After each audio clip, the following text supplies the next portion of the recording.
तृतीय श्रेणीर यही गणित कलांश समस्त को स्वागत। आज गणित कलांश आम शिक्षा विकास समिति ओडिशा द्वारा अनुष्ठित होता श्री भारती कृष्ण गणित प्रतिभा परीक्षा 2018-19 आसीथिबा गणित प्रश्न गुड़िकर समाधान करवा। या पूर्व तीनोटी कलांश आम 1 नंबर ठारू 30 नंबर पर्यंत प्रश्नर समाधान कर सारी। आज समाधान कार्य 31 नंबर आरंभ करवा। 31 नंबर गोटे आयतचित्रर परिसीमा एक वर्गचित्रर परिसीमा सह समान। वर्गचित्रर बाहु 18 सेंटीमीटर और आयतचित्रर दैर्घ्य प्रस्थ ठारू 4 सेंटीमीटर अधिक हेले आयतचित्रर दैर्घ्य और प्रस्थ केते? वर्गचित्रर बाहु देइछि आमे परिसीमा निर्णय करि परिबा। वर्गचित्रर परिसीमा हेउछि बाहु गुणन 4। जदि वर्गचित्रर बाहु 18 सेंटीमीटर हुए यार परिसीमा हेबो 18 सेंटीमीटर गुणन 4 समान 72 सेंटीमीटर। वर्गचित्रर परिसीमा जहा आयतचित्रर परिसीमा सेया यह प्रश्न दत्त अछि। ताले आयतचित्रर परिसीमा हेउछि 72 सेंटीमीटर। आयतचित्रर परिसीमा 72 सेंटीमीटर हेले दैर्घ्य मिश्रण प्रस्थ हेबो परिसीमार अधा 72 सेंटीमीटर हरण 2 समान 36 सेंटीमीटर। यह हेउछि दैर्घ्य मिश्रण प्रस्थ। आयतचित्रर दैर्घ्य प्रस्थर समष्टि आमे पाइले। प्रश्न रे दैर्घ्य प्रस्थर अंतरफल देइछि। दैर्घ्य प्रस्थ ठारू 4 सेंटीमीटर अधिक अर्थात दैर्घ्य प्रस्थर अंतरफल हेउछि 4 जोगफल हेउछि 36। ताले दैर्घ्य हेबो 36 मिश्रण 4 हरण 2 समान 40 हरण 2 समान 20 सेंटीमीटर एवं प्रस्थ हेबो 36 सेंटीमीटर फेराण 20 सेंटीमीटर समान 16 सेंटीमीटर। जेहेतु समष्टि 36 दैर्घ्य आमे 20 पाइले ताले प्रस्थ हेबो 36 फेराण 20 समान 16 सेंटीमीटर हेउछि प्रस्थ एवं 20 सेंटीमीटर हेउछि दैर्घ्य। यह हेउछि उत्तर। परवर्ती प्रश्न 32 नंबर गोटे आयत क्षेत्रर दैर्घ्य 16 मीटर और प्रस्थ 12 मीटर 2 मीटर अंतर रे एहार पूर्ण क्षेत्र रे गछ लगाइले केतोटी गछ दरकार हेबो? एठारे समग्र क्षेत्र रे गछ लगेबाकू दिया जाइछि। पिले प्रश्न पढ़ी जितेबाला समग्र क्षेत्र में गछ लगौच यार क्षेत्रफल बाहर करिवो नाही किंबा परिसीमा भी एठारे बाहरिबो नाही। यदि परिसीमा गछ लगेबाकू देइथांता ताले आमे केवल परिसीमा बाहर करथांते किंतु समग्र क्षेत्र में गछ लगेला बेले क्षेत्रफल बाहर करिवो नाही। किभଳି समाधान करिबा देखिबा। प्रथमे दैर्घ्य रे केतेटा गछ लागिवो निर्णय करिबा। दैर्घ्य हेउछि गोटे सीधा रास्ता भଳି तेणु 16 मीटर लंब अछि 2 मीटर व्यवधान रे गोटे करी गछ लगाइले 16 मीटर रे गछ लागिबो 16 हरण 2 समान 8 मिश्रण 1 समान 9 टी। पिले एक कहीं जोग कली कारण सीधा रास्ता प्रथम रे गोटे गछ लगाई तापरे 2 मीटर व्यवधान रे गछ लगाइबा आरंभ करिबा। तेणु सीधा रास्ता थिले भाग कर सारिला परे एक जोग करिबा। तार दैर्घ्य रे गछ लागिला 9 टी।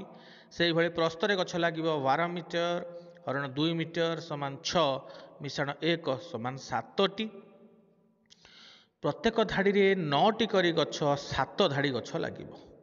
ताहेले मोट गछ संख्या हेबो 9 गुणन 7 समान 63 टी। उत्तर 63 हेबो। परवर्ती प्रश्न 33 नंबर गोटे समबाहु त्रिभुजर प्रत्येक बाहु 16 सेंटीमीटर एहार समपरिसीमा विशिष्ट गोटे वर्ग क्षेत्रर बाहुर दैर्घ्य केते? पिले समबाहु त्रिभुजर प्रत्येक बाहुर दैर्घ्य समान यार परिसीमा हेउछि बाहु गुणन 3। आमको प्रश्न रे बाहु दत्त अछि 16 सेंटीमीटर ताले परिसीमा हेबो 16 सेंटीमीटर गुणन 3 समान 48 सेंटीमीटर। समबाहु त्रिभुजर परिसीमा जहा वर्गचित्रर परिसीमा मध्य सेया ताले वर्गचित्रर परिसीमा हेउछि 48 सेंटीमीटर। यार बाहु हेबो परिसीमा हरण 4 48 सेंटीमीटर हरण 4 समान 12 सेंटीमीटर। आमे बाहु पाइले वर्गचित्रर बाहु ता हेउछि 12 सेंटीमीटर। प्रति प्रश्न 34 नंबर गुणफल निर्णय कर मात्र 2 धाड़ी रे। पिले जदिओ 2टी 4 अंक विशिष्ट संख्या लेखा जाइछि मात्र 2 धाड़ी रे कार्य करिबा को जाइछि। 9876 को आमे 1315 रे गुणिबा आमे 13 को गुणनखंडा और 15 गुणनखंडा आमे जानिछे। तेणु प्रथमे आमे गुणन क्रिया सीधा सड़क 9876 को 15 रे गुणी परिबा। 1590 90 रो 0 रखिनेला 9 15 सता 105 9 114 ରୁ 4 ରଖିନେଲା 11 15 ଅଷ୍ଟା 120 11 131 131 ରୁ 1 ରଖିନେଲା 13 15 ନୂଆ 135 13 148 এইଭଳି ସିଧାସଳଖ 15 ରେ ଗୁଣିକି ଆମେ ଲେଖିଲେ ବର୍ତ୍ତମାନ 13 ରେ ଗୁଣିବା 13 ରୁ ଗୁଣିଲା ବେଳେ ପିଲେ ମନେ ରଖ ଲେଖିବା କାର୍ଯ୍ୟ କେଉଁଠାରୁ ଆରମ୍ଭ କରିବା ଏଠାରେ 13 ଶହ ତେଣୁ ଶତକ ସ୍ଥାନରୁ ଲେଖିବା କାର୍ଯ୍ୟ ଆରମ୍ଭ କରି ଦଶକ ସ୍ଥାନରୁ ଲେଖିବାନି 13 78 78 ରୁ 8 ରଖିନେଲା 7 13 ସତା 91 7 91 7 98 98 ରୁ 8 ରଖିନେଲା 9 13 ଅଷ୍ଟା 104 9 113 113 ରୁ 3 ରଖିନେଲା 11 13 ନୂଆ 117 11 128 এইଭଳି ଆମେ ଲେଖି ସାରିବା ପରେ ଯୋଗ କରିବା 0 4 1 8 ମିଶି 9 8 8 16 ରୁ 6 ରଖିନେଲା 1 4 3 7 1 8 1 8 9 ଏବଂ 2 1 এইଭଳି ଆମେ ଦୁଇ ଧାଡ଼ିରେ ଏହାର ଉତ୍ତର ଗୁଣି କରି ଆମେ ଯୋଗ କରି ଉତ୍ତର ନିର୍ଣ୍ଣୟ କରିପାରିଲେ ଏହାର ଉତ୍ତର ହେଉଛି 1,29,86,940 ଆମେ ଗୁଣନଖନ୍ଦା ଯେହେତୁ ଜାଣିଛେ 25 ପର୍ଯ୍ୟନ୍ତ ଗୁଣନଖନ୍ଦା ଆମର ମୁଖସ୍ଥ ଅଛି ତେଣୁ ଗୁଣନଖନ୍ଦା ଆଧାରରେ ଏହାର ସମାଧାନ କରିବା 5 1 3 1 ରେ ଅଲଗା ଅଲଗା ଗୁଣିବା ଆବଶ୍ୟକ ନାହିଁ ଆମେ 15 ରେ ଏବଂ 13 ରେ ଗୁଣିକି ମଧ୍ୟ ଏହାର ଉତ୍ତର ନିର୍ଣ୍ଣୟ କରିପାରିବା ପରବର୍ତ୍ତୀ ପ୍ରଶ୍ନ 35 ନମ୍ବର ଗୋଟିଏ ବାଉଁଶକୁ ସମାନ 16 ଭାଗ କରି ସେଥିରୁ ପ୍ରସନ୍ନ 8 ଭାଗ ଓ ମମତା 4 ଭାଗ ନେଲେ ମମତା ନେଇଥିବା ଭାଗକୁ ସଂଖ୍ୟାରେ ନ କହି ଭାଷାରେ କହିଲେ କେତେ କେତେ କହିବା ଲେଖ ଆମେ ପ୍ରସନ୍ନ ନେଇଥିବା ଭାଗଟିକୁ ଆଗ ଭଗ୍ନାଂଶରେ ଲେଖିବା 16 ଭାଗରୁ 8 ଭାଗ 8 ବିଭକ୍ତ 16 ଏହାକୁ ଲଘିଷ୍ଠ କଲେ 1 ବିଭକ୍ତ 2 8 କେ 8 8 2 16 1 ବିଭକ୍ତ 2 ଆମେ ଏହାକୁ ଭାଷାରେ କହିବା 1 ବିଭକ୍ତ 2 କୁ ଆମେ ଭାଷାରେ କହିଲେ ଅଧା ବୋଲି କହିବା ସେଇଭଳି ମମତା ନେଇଥିବା ଭାଗକୁ ଭଗ୍ନାଂଶରେ ଲେଖିବା 16 ଭାଗରୁ 4 ଭାଗ 4 ବିଭକ୍ତ 16 ଏହାକୁ ଲଘିଷ୍ଠ କଲେ ହେବ 1 ବିଭକ୍ତ 4 4 କେ 4 4 4 16 1 ବିଭକ୍ତ 4 କୁ ଭାଷାରେ କହିଲେ ହେଉଛି ଚୌଠ ତାହେଲେ ପ୍ରସନ୍ନ ଅଧା ଓ ମମତା ଚୌଠ ନେଇଥିଲେ ପରବର୍ତ୍ତୀ ପ୍ରଶ୍ନ 36 ନମ୍ବର 400 ସେକେଣ୍ଡ ଘଣ୍ଟା ମିନିଟ ଓ ସେକେଣ୍ଡରେ ପ୍ରକାଶ କର ପିଲେ 400 ସେକେଣ୍ଡ ତ ଘଣ୍ଟା କେବେ ହେବନି କାରଣ 1 ଘଣ୍ଟା ହେଉଛି 3600 ସେକେଣ୍ଡ 3600 ର ଉପରକୁ ଗଲେ ସେକେଣ୍ଡ ଯାଇ ଆମେ ଘଣ୍ଟା ହେବ ତେଣୁ ଏଟା ଘଣ୍ଟା ହେବନି ଏହାକୁ କେବଳ ମିନିଟ ଓ ସେକେଣ୍ଡରେ ପ୍ରକାଶ କରିବା କୌଣସି ସେକେଣ୍ଡକୁ ଆମେ 60ରେ ଭାଗ କଲେ ଯାହା ଭାଗଫଳ ପଡ଼େ ତାହା ହେଉଛି ମିନିଟ ଓ ଯାହା ଭାଗ ଶେଷ ବଳେ ତାହା ହେଉଛି ସେକେଣ୍ଡ 60ରେ ଭାଗ କରିବା ଅର୍ଥାତ୍ 1 ମିନିଟ ହେଉଛି 60 ସେକେଣ୍ଡ ତେଣୁ 60ରେ ଭାଗ କରି ଆମେ ଉତ୍ତର ପାଇପାରିବା 400 ହରଣ 60 ସମାନ 6 ଭାଗଫଳ 40 ଭାଗ ଶେଷ ତାହେଲେ 400 ସେକେଣ୍ଡ ହେବ 6 ମିନିଟ 40 ସେକେଣ୍ଡ ପରବର୍ତ୍ତୀ ପ୍ରଶ୍ନ ঊର୍ଧ୍ୱ ତିର୍ଯ୍ୟକ ଭ୍ୟାମ ଦ୍ୱାରା ଗୁଣନ କର ଊର୍ଧ୍ୱ ତିର୍ଯ୍ୟକ ପ୍ରଣାଳୀ ଆମେ ଗୁଣନ କରିବା 3214 କୁ 4532 ରେ ଆମେ ଗୁଣନ କରିବା ଊର୍ଧ୍ୱ ତିର୍ଯ୍ୟକ ପ୍ରଣାଳୀରେ ଦୁଇଟି 4 ଅଙ୍କ ବିଶିଷ୍ଟ ସଂଖ୍ୟାର ଗୁଣନ କରିବା ପାଇଁ ଆମେ 7ଟି ସୋପାନରେ କାର୍ଯ୍ୟ କରୁ ପ୍ରଥମ ସୋପାନ ଏକକ ଅଙ୍କକୁ ଏକକ ଅଙ୍କରେ ଗୁଣିବା 2 ଚଉ 8 ଦ୍ୱିତୀୟ ସୋପାନ ଏକକକୁ ଦଶକରେ ଏକକକୁ ଦଶକରେ ଏହିଭଳି ଗୁଣିବା 2 କେ 2 3 ଚଉ 12 12 ମିଶାଣ 2 ସମାନ 14 14କୁ ଆମେ ଏହିଭଳି ଲେଖିବା 4 1 ତୃତୀୟ ସୋପାନ ଏକକ ଶତକ ଓ ଦଶକ ଦଶକ 2 ଦୁଣେ 4 5 ଚଉ 20 3 କେ 3 4 20 3 ର ସମଷ୍ଟି ହେଉଛି 27 27କୁ ଆମେ ଏହିଭଳି ଲେଖିବା 7 2 ଚତୁର୍ଥ ସୋପାନରେ ଏକକ ଅଙ୍କକୁ ହଜାର ଘର ଅଙ୍କ ସହିତ ଦଶକ ଅଙ୍କକୁ ଶତକ ଅଙ୍କ ସହିତ ଗୁଣନ କରିବା 2 ଗୁଣନ 3 ସମାନ 6 4 ଗୁଣନ 4 ସମାନ 16 5 ଗୁଣନ 1 ସମାନ 5 3 ଗୁଣନ 2 ସମାନ 6 6 16 5 6 ଏହାର ସମଷ୍ଟି ହେଉଛି 33 33କୁ ଆମେ ଏହିଭଳି ଲେଖିବା 3 3 ପଞ୍ଚମ ସୋପାନ ଏକକ ଅଙ୍କକୁ ଆମେ ଛାଡ଼ିଦେବା ଦଶକକୁ ହଜାର ଘର ସହିତ ଏବଂ ଶତକକୁ ଶତକ ଅଙ୍କ ସହିତ ଗୁଣନ କରିବା 3 3 9 4 କେ 4 5 ଦୁଣେ 10 9 4 10 ର ସମଷ୍ଟି ହେଉଛି 23 ଆମେ ଏହିଭଳି ଲେଖିବା 3 2 ଷଷ୍ଠ ସୋପାନ ଶତକ ସ୍ଥାନକୁ ହଜାର ସ୍ଥାନରେ ଆମେ ଗୁଣନ କରିବା 5 3 15 4 ଦୁଣେ 8 15 ମିଶାଣ 8 ସମାନ 23 ଆମେ ଏହିଭଳି ଲେଖିବା 3 2 ଏବଂ ସପ୍ତମ ସୋପାନ ହଜାର ସ୍ଥାନକୁ ହଜାର ସ୍ଥାନରେ ଗୁଣନ କରିବା 4 3 12 आम ये लिखा 2 1 जहाँ लिखीचे आम बर्तमान तर समष्टि निर्णय करवा 8 4 7 1 8 3 2 5 3 3 6 3 2 5 2 2 4 1 आम बर्तमान उत्तर पाई जाइए 1,45,65,848 यह होउछि गुणफल उद्धृतिजक प्रणाली रे 4 अंक विशिष्ट दुईटी संख्यार गुणन 7 सोपान ये करा जायथे। परवर्ती प्रश्न निखिलम सूत्र द्वारा भाग कर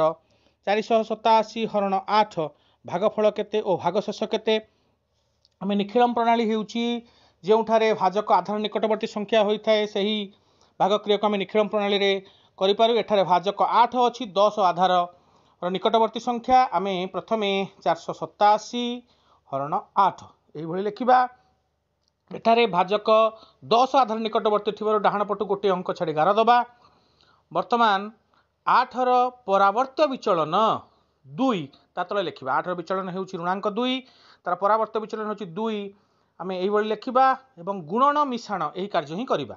2 गुणन 4 2 4 8 8 को यह स्थान लिखा। वर्तमान मिश्रण 8 मिश्रण 8 समान 16 पुनश्च 16 को 2 रे गुणा 16 दुणे 32 बर्तमान जोग करवा 32 मिश्रण 7 समान 39 8 8 16 रु 6 रखिनेला 1 4 1 5 बर्तमान देख भागफल पटे 56 भागशेष पटे 39 रही जाउछि 39 तो भागशेष हेबो नाही कारण भाजक 8 अच्छी भागशेष भाजक ठार अधिक हेबो नाही तेणु 39 को पुनश्च आम 8 रे भाग करवा डाहाण पटु गोटे अंक छाड़ी गार दबा 2 3 6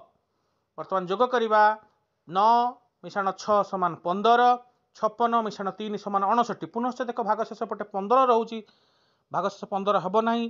पुनश्च 15 को 8 रे भाग करवा डाहाण पटे गोटे अंक छाड़ी गार दबा 2 के 2 बर्तमान जोग करवा 5 2 7 59 1 60 एठारे आम भागशेष और भागफल पाई जाइए 60 भागफल और 7 भागशेष निखिलम प्रणाली यहीपरि भाग क्रिया करा जायथे। परवर्ती प्रश्न 39 नंबर 823 फेडाण 378 समान केते ऋणांक प्रणाली रे वियोग कर। ऋणांक प्रणाली रे वियोग कला बेले आमे तळकु तळ संख्या लिखिबा जेउठा वियोजनर अंक वियोज्यर अंक ठारू सान थिबो सेठारे वियोज्यरु वियोजन को वियोग करी ऋणांक देबा 823 फेडाण 378 3 रु तो 8 वियोग करि परिबा नाही तेणु 8 रु 3 वियोग करी 5 लिखि तापर ऋणांक देबा कारण आमे वियोज्यर अंक रु वियोजनर अंक को वियोग करिछे सेही भली 2 रु तो 7 वियोग करि परिबा नै 7 रु 2 वियोग करी 5 लिखि तापर ऋणांक देबा 8 रु 3 वियोग कले 5 बर्तमान आम पाइजे 5 ऋणांक 5 एक संख्यार परिवर्तित करवा ऋणांक 5 तार परमित्र 5 लिखा पूर्व अंक एक कमाइबा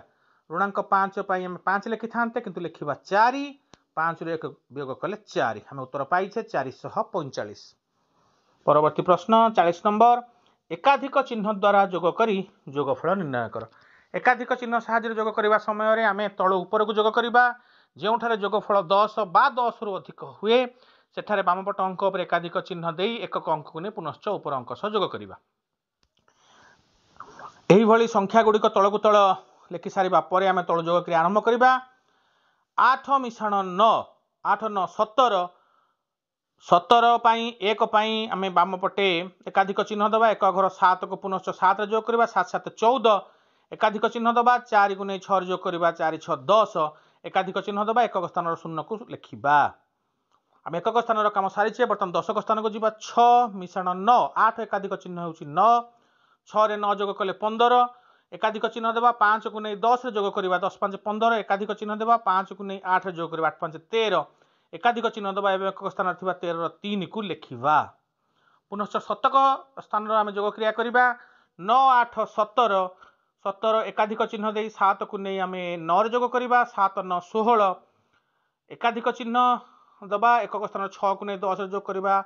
6 10 16 एकाधिक चिन्ह देबा एवं 6 लिखिबा शतक काम सरचे बर्तमान हजार स्थान को जीवा 4 7 11 एकाधिक चिन्ह देबा एकक स्थान 1 को नहीं 6 रे जोग करबा 1 6 7 7 9 16 एकाधिक चिन्ह देबा एवं 16 6 को आम हजार स्थान लिखिबा बर्तमान अयुत स्थान में 2 एकाधिक चिन्ह अच्छी जार मूल्य होउछि 2 बर्तमान आम उत्तर पाइछे 26,630 यह होउछि जोगफल। ठीक अच्छे पिले आज गणित कालांश आम श्री भारती कृष्ण गणित प्रतिभा परीक्षा 2018-19 आसीथिबा गणित प्रश्न गुड़िक समाधान करुले। आज कालांश आम 31 नंबर ठार 40 नंबर पर्यंत प्रश्न समाधान कले। परवर्ती कालांश समाधान कार्य चालू रही। आज धन्यवाद।